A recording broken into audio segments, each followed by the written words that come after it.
মুভির শুরুতে morning walk করার সময় এক ব্যক্তি সমুদ্রের ধারে একটি জুম্যানজি বোট খুঁজে পান।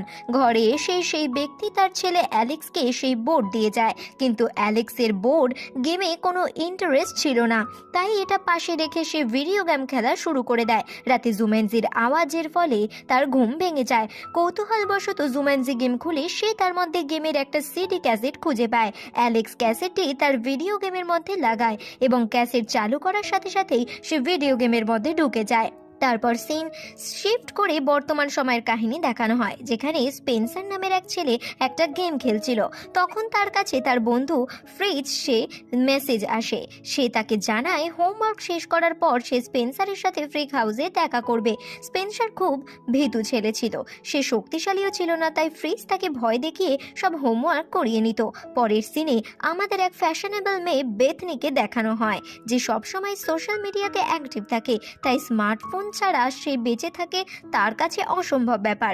আপনাদের আগেই জানিয়ে দিই, এই ফ্রিক হাউস আসলে অ্যালেক্সের ঘর।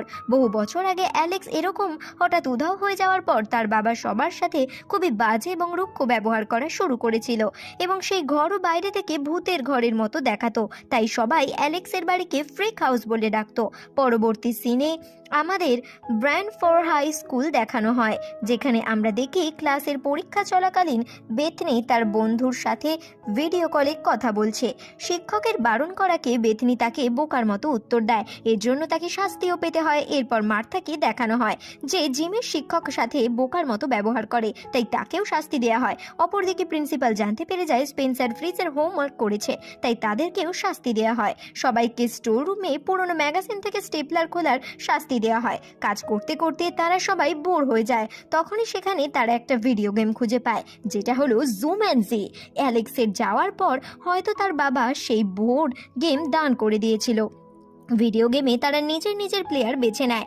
তখনই সেই গেমে একটা শর্ট সার্কিট হয় এবং এক এক করে তারা আমাদের পৃথিবী থেকে গেমের পৃথিবীতে চলে যায়। গেমের পৃথিবীতে যাওয়ার পর তারা জানতে পারে তারা যে প্লেয়ার বেছেছিল তারা সেই ক্যারেক্টারে পরিণত হয়েছে। স্পেন্সার ডক্টর স্মল্ডার ব্রেভসন পরিণত হয় ফ্রিজ ফ্রাঙ্কলিন ফিনবারে, মার্থা রুবি রাউন্ড হাউসে, এবং বেথনি বদলে গিয়ে প্রফেসর সেলি আবেরনে পরিণত হয়। তার সাথে এদের 3 লাইনের এক ট্যাটু লক্ষ্য করা যায়, যেটা তাদের 3টে জীবন রেখাকে বর্ণনা করে। যেহেতু বেথনি বদলে গিয়ে একটা মোটা মানুষে পরিণত হয়ে গেছিল, তাই সে নদীতে নিজেকে দেখার জন্য যায় এবং নদীর ধারে একটা জলহস্তি বেথনিকে অর্থাৎ সেলি আবরণকে খেয়ে নেয়। কিন্তু যেহেতু এটা একটা ভিডিও গেম, তাই প্রফেসর সেলি আবেরনের কাছে আরও 2টো জীবন বেঁচে যায়, তাই সে আবারও আকাশ থেকে ফিরে আসে। তখনই সেখানে অনেক জলহস্তি এসে যায়। জলহস্তির কাছ থেকে তারা সবাই নিজেদের জীবন বাঁচিয়ে পালাতে থাকে। তখনই সেখানে একটা গাড়ি এসে দাঁড়ায়। গাড়িতে একটা ভিডিও গেমের ক্যারেক্টার ছিল, যে তাদের এই ভিডিও গেমের ব্যাপারে জানায় এবং তাদের নেক্সট লেভেল অবধিও পৌঁছে যায়। এই ক্যারেক্টার জুমানজির গেম গাইড ছিল। তিনি জানান যে গেমের ভিলেন হলে প্রফেসর রাসেল ভান প্লেন্ট। ডক্টর স্মল্ডার প্রেসন তার পুরনো সাথী ছিল। রাসেল জুমেনজিতে একটা হিরের খোঁজে এসেছিলেন। অনেক বছর পর খোঁজ করার পর অবশেষে সেই হিরে খুঁজে পায়, যেটা একটা জাগুয়ার চোখের মতো লাগানো ছিল। সেই জাগুয়ার জুমেনজি রক্ষা করত। যখন প্রফেসর জাগুয়ার চোখ থেকে সেই হিরে বার করে নিয়েছিল, তখন সমগ্র জঙ্গল অভিশপ্ত হয়ে গিয়েছিল। কিন্তু হিরের জন্য প্রফেসর রাসেলকে কাছ থেকে এক অসীম শক্তি এসে গিয়েছিল, ফলে জুমানজির সমস্ত জন্তু জানোয়ারও তার বশে এসে যায়। তারপর একদিন সেই গেম গাইড প্রফেসর রাসেলের কাছ থেকে হিরে চুরি করে পালিয়ে যায়। তখন সে সেই হিরে ডক্টর ব্রেভস্টোন দিয়ে যায়। তাদের মিশন ছিল সমস্ত লেভেল পার করে সেই হিরে পুনরায় জাগুয়ার চোখে লাগিয়ে দেওয়া এবং তার সাথে একসঙ্গে জুমেনজি বলে চিৎকার করা। গেমের গাইড তাদের একটা নকশা দিয়ে সেখান থেকে চলে যায়। এই লেভেলে তাদের সেই নকশার দ্বিতীয় অংশ খুঁজে বার করতে হতো। পরবর্তী সিনে তারা তাদের গুণগুলোর ব্যাপারে জানতে পারে, যেমন প্রফেসর সেলি নকশা করতে এক্সপার্ট ছিল, ডক্টর ব্রেভস্টোনের কাছে শক্তি, গতিবেগ এবং সাহস ছিল, আর হাতিয়ার ছিল boomerang. Ruby round house dance, fasting এবং ক্যারাটেতে দক্ষ ছিল। হঠাৎই তাদের ওপর রাসেলের লোক আক্রমণ করে দেয়। লড়াই করার সময় রুবি রাউন্ড হাউসের ওপর একটা গুলি লাগে এবং সে সবার সামনে উধাও হয়ে যায়। তারপর আকাশ থেকে আবার ফিরে আসে। তখনই তারা জানতে পারে তাদের হাতে থাকা ট্যাটুর 3টে লাইন আসলে তাদের জীবন রেখা, কারণ সেলি এবং রুবির কাছে এখন কেবলমাত্র দুটো লাইন বেঁচে ছিল এবং তারা সবাই বুঝতে পারে সবকটা লাইন মুছে গেলে তারাও মারা যাবে। পরবর্তী সিনে আমরা দেখি প্রফেসর রাসেলের লোক ফিরে এসে ডক্টর ব্রেভস্টোনের ব্যাপারে তাকে সব কথা জানায়। রাসেল তার শকুনকে তাদের ওপর নজর রাখার জন্য পাঠায়। দ্বিতীয় দিকে একটা গ্রামের মধ্যে দিয়ে যাওয়ার সময় ব্রেভস্টোন এবং ফ্রাঙ্কলিনের মধ্যে ঝগড়া লেগে যায়। এতে ব্রেভস্টোন পাহাড় থেকে নিচে পড়ে যায় এবং তারও একটা জীবন শেষ হয়ে যায়। পরবর্তীকালে যখন তার একটা বাজারে যায় তখন ফ্র্যাঙ্কলিন ভুলে একটা কেক খেয়ে নেয়। কেক তার দুর্বলতা ছিল, তাই ফ্র্যাঙ্কলিনও ব্লাস্ট হয়ে মারা যায়, তারও একটা জীবন শেষ হয়ে যায়। তখনই একটা বাচ্চা এসে তাদের সবাইকে সেখান থেকে নিয়ে যায়, কিন্তু রাসেলের পাঠানো শকুন তাদের সেখানে দেখে নেয়। সেই বাচ্চা তাদের একটা বক্সের কাছে নিয়ে যায় যেখানে একটা ব্ল্যাক মাম্বা সাপ ছিল। সবাই মিলে একসাথে সেই সাপকে হারায় এবং সেই বক্সের ভেতর থেকে একটা কাগজের চিঠি খুঁজে পায়, যার মধ্যে তারা পাথরের তৈরি একটা হাতির মূর্তিও খুঁজে পায়। সেখান থেকে বাইরে বেরোনোর সময় রাসেলের লোকেরা তাদের ধরে নেয়। ডক্টর ব্রেভস্টোন সবার সাথে লড়াই করে, কিন্তু রাসেল এসে সবাইকে চারিদিক থেকে ঘেরাও করে নেয়। তখনই সেখানে এক ব্যক্তি আসে যে তাদের সবাইকে একটা গুপ্ত রাস্তা দিয়ে বের করার জন্য নিয়ে জায়গায় যাচ্ছিল। এই ব্যক্তি অন্য কেউ নয় বরং গেমের 5 নম্বর প্লেয়ার অ্যালেক্স ছিল এবং তারা সবাই বুঝতে পারে এই লেভেলে তার নকশার হারিয়ে যাওয়া টুকরো নয় বরং অ্যালেক্সকে খুঁজে বার করতে হতো। অ্যালেক্স তাদের জানায় পরবর্তী লেভেল ক্রস করার চেষ্টায় তার দুটো জীবন রেখা শেষ হয়ে গেছে, এখন তার কাছে শুধুমাত্র একটাই জীবন বেঁচে আছে।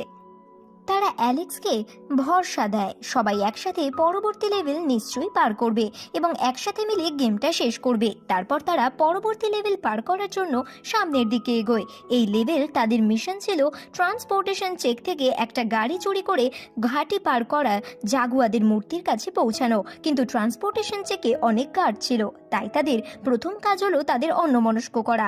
তারা সবাই রুবিকে গার্ডদের অন্যমনস্ক করতে বলে। প্রথমে তো রুবি এই কাজ করতে একদম মানা করে দেয়, কিন্তু ডক্টর ব্রিটসন এবং বাকিদের অনেক বলাতে সে রাজি হয়ে যায়, কারণ আসল জীবনে মার্থা স্পেন্সারকে খুব পছন্দ করত আর এখন গেমের পৃথিবীতেও রুবি রাউন্ড হাউস ডক্টর ব্রিটস্টোনকেও পছন্দ করা শুরু করে দিয়েছিল। এরপর রুবি রাউন্ড হাউস সেখান থেকে গার্ডের অন্যমনস্ক করা শুরু করে এবং বাকি সবাই পিছন থেকে লুকিয়ে ট্রান্সপোর্টেশনে চেকে পৌঁছে যায়। অ্যালেক্সের সবাইকে জানায় যে এখানে গত 20 বছর ধরে সে ফেসে আছে, কিন্তু আসল পৃথিবীতে সবাই ভাবে অ্যালেক্স কোথাও কোথাও উধাও হয়ে গেছে। এরপর এখান থেকে যাওয়ার জন্য তারা একটা হেলিকপ্টার বেছে নেয়। অপরদিকে রুবি রাউন্ড হাউস তার ডান্সিং ফাইট দিয়ে সমস্ত গার্ডদের পরাজিত করে দেয়। তখনই সেখানে রাসেলের লোক পৌঁছে যায়, কিন্তু তার আগেই সবাই হেলিকপ্টার করে সেখান থেকে বেরিয়ে যায়। রাসেলের লোক তাদের উপর গুলি চালায়, তাদের মধ্যে একটি গুলি ফাইট কন্ট্রোলে রডে লেগে যায় এবং হেলিকপ্টারটি নিচের দিকে পড়তে শুরু করে। কোনো রকমে অ্যালেক্স হেলিকপ্টারকে নিয়ন্ত্রণে নিয়ে আসে, কিন্তু সেখানে অনেক মানুষখেকো গন্ডার চলে আসে এবং তাদের পিছু করা শুরু করে দেয়। দুর্ভাগ্যক্রমে হেলিকপ্টারটির ওপর দিকে উঠতে পারে না। এরপর ডক্টর ব্রেডস্টোন জীবনের পরোয়া না করে হেলিকপ্টারের রড ঠিক করে এবং তারা সুরক্ষিত হয়ে সেখান থেকে বেরিয়ে যায়। তখনই ফ্রাঙ্কলিন জানায় এসবের মধ্যে হিরের নিচে পড়ে গেছে। সেখানে ফিরে গিয়ে তারা দেখে সমস্ত গন্ডার সেই হিরের চারিদিকে গোল গোল করে ঘুরছে। হঠাৎই ব্রেডস্টোন ফ্রাঙ্কলিনকে হেলিকপ্টার থেকে নিচে ফেলে দেয়। তাকে দেখে সমস্ত গন্ডার তার পিছনে ছুটতে থাকে। সেই সুযোগে ডক্টর ব্রেডস্টোন হিরে সেখান থেকে তুলে নেয়, কিন্তু ফ্রাঙ্কলিনকে সেই গন্ডারেরা মেরে ফেলে যাতে তারা আরও একটা জীবন শেষ হয়ে যায়।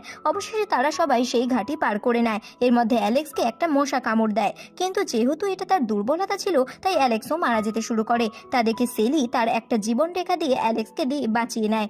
পরবর্তী সিনে আমরা দেখি ডক্টর ব্রেভস্টোন অর্থাৎ স্পেন্সার রুবির রাউন্ড হাউস অর্থাৎ মার্থাকে প্রপোজ করে এবং মার্থাকে জানায় যে সে 7th স্ট্যান্ডার্ড থেকে তাকে পছন্দ করে। মার্থাও স্পেন্সারকে বলে দেয় যে সে তাকে পছন্দ করে। তারপর তারা সেখান থেকে সামনের দিকে এগোয় এবং গেমের অন্তিম চরমে পৌঁছে যায়, যেখানে তারা সবাই জাগুয়ার মূর্তি দেখতে পায় এবং সেখানে পৌঁছানোর রাস্তাও খুঁজে পায়। যে রাস্তায় সুরক্ষা, সেখান থেকে তারা কিছু জাগুয়ার করছিল। সেই ডক্টর ব্রেভস্টোন অপর এক রাস্তা অর্থাৎ গাছের ওপর দিয়ে সেখানে পৌঁছানোর সিদ্ধান্ত নেয়, কিন্তু দুর্ভাগ্যক্রমে ব্রেভস্টোন গাছের ওপর থেকে নিচে পড়ে যায় এবং সেই জাগুয়ার তাকে মেরে ফেলে। তাই ডক্টর ব্রেভস্টোনের কাছেও কেবলমাত্র একটাই জীবন বেঁচে আছে এবং সে বুঝে যায় এই লেভেলে তাদের সবাইকে একসাথে মিলে পার করতে হবে। এই সময় রাসেলের লোকও সেখানে পৌঁছে যায়। অপরদিকে তারা সবাই রণনীতি করে আলাদা আলাদা ভাগে বিভক্ত হয়ে যায়। রুবি রাউন্ড হাউস রাসেলের লোকেদের সাথে লড়াই করে। ডক্টর ব্রেভস্টোন সোজা রাস্তা দিয়ে জাগুয়ার মূর্তির দিকে যায় এবং অ্যালেক্সের কাজ হয় সেই জাগুয়াকে অন্যমনস্ক করা। এরই মধ্যে রাসেল ডক্টর সেলিকে ধরে নেয়। ফ্রাঙ্কলিন তার শক্তি ব্যবহার করে একটি হাতিকে বশ করে মূর্তি মূর্তির কাছে পৌঁছে যায়। যখন সবাই মূর্তির কাছে পৌঁছে যায় তখন রাসেল সেখানে ডক্টর সেলির সাথে এসে পৌঁছায়। সে তাদের ধমকি দিয়ে বলে যে তারা হিরে ফেরত না দেয় তাহলে সে ডক্টর সেলিকে গুলি করে মেরে দেবে। তখনই হাতির ওপর বসে ফ্র্যাঙ্কলিন সেখানে পৌঁছে যায়, কিন্তু জাগুয়াররা তার উপর হামলা করে দেয় এবং ফ্র্যাঙ্কলিনের হাত থেকে হিরে ওপরে পাহাড়ের দিকে ছিটকে যায়। সেই সময় রুবি রাউন্ড হাউস এবং ডক্টর ব্রেভস্টোনের বাক্স থেকে পাওয়া লাইন মনে পড়ে যায়, যেখানে লেখা ছিল যখনই হাতি দেখবে পাহাড়ের দিকে চড়া শুরু করবে। তাই ব্রেভস্টোন মূর্তির কাছে পৌঁছানোর জন্য পাহাড়ে চড়া শুরু করে দেয় এবং রুবি রাউন্ড হাউস সেই হিরে খোঁজার জন্য যায়। সেই হিরের কাছে পৌঁছে রুবি রাউন্ড হাউস দেখে হিরে অনেকগুলো সাপের মাঝখানে পড়ে আছে। রুবি রাউন্ড হাউস সেখানে গিয়ে হিরে তুলে নেয়, কিন্তু রাসেলও সেখানে চলে আসে এবং রুবি রাউন্ড হাউস থেকে হিরে ছিনিয়ে নেওয়ার চেষ্টা করে। এরপর রুবি রাউন্ড হাউস একটা সাপের ওপর নিজের পা রেখে দেয় যাতে সে তাকে কামড়ে দেয়, কারণ বিষ তার দুর্বলতা ছিল। সাপের কামড়ে রুবি রাউন্ড হাউস মারা যায়, কিন্তু তার একটা জীবন রেখা বেঁচে ছিল, তাই সে আকাশ থেকে নিচের দিকে পড়তে থাকে। অপরদিকে ডক্টর ব্রেভস্টোন মূর্তির ওপর পৌঁছে যায় এবং সেখান থেকে রুবি রাউন্ড হাউসের হাত থেকে হিরের জাগুয়ার মূর্তির চোখে লাগিয়ে দেয়। তারপর তারা সবাই একসাথে জুম্যান্সি বলে চিৎকার করে। এর সাথে সেই জঙ্গল অভিশাপ মুক্ত হয় এবং তারা সবাই গেম জিতে যায়। তারপর সেখানে গেম গাইড এসে তাদের সবাইকে এক এক করে বিদায় জানায় এবং তারা সবাই গেম থেকে আসলে পৃথিবীতে ফিরে আসে। স্পেন্সার, মার্থা, ফ্রিজ, বেথনি পুনরায় স্কুলের স্টোর রুমে পৌঁছে যায়। তারপর তারা অ্যালেক্সকে দেখার জন্য ঘরের দিকে যায়। অ্যালেক্সের ঘর এখন ভূত বাংলো না, বরং ওটা সাধারণ ঘর ছিল। তারা অ্যালেক্সের সাথে দেখা করে এবং অ্যালেক্সও তাদের সবাইকে চিনতে পেরে যায়। অ্যালেক্স জানায় যে পুনরায় 1996-এ পৌঁছে গিয়েছিল এবং সবকিছুই সাধারণভাবে চলছিল। এখন সে স্বাভাবিকভাবেই দিন কাটায় এবং তার দুটো মেয়েও আছে। এই গেমের জন্য তাদের অনেক অভিজ্ঞতা হয়েছিল যা তাদের জীবন পরিবর্তন করে দেয়, সাথে সাথে তাদের বন্ধুত্ব আরও মজবুত করে দেয়। এরপর একদিন স্কুলে তারা জুম্যান্সি গেমের শব্দ শুনতে পায়, তাই তাড়াতাড়ি গিয়ে তারা এই গেম ভেঙে দেয় এবং মুভি এখানেই শেষ হয়ে যায়। বন্ধুরা, আশা করি আপনাদের সবার আজকের এই মুভি এক্সপ্লেনেশন ভিডিওটি ভালো লেগেছে। যদি ভিডিওটি ভালো লেগে থাকে তাহলে অবশ্যই আমাদের চ্যানেলটিকে সাবস্ক্রাইব করে দেবেন এবং ওপরে থাকা আইকন ক্লিক করে আমাদের চ্যানেলে আরও ভিডিও দেখতে ভুলবেন না।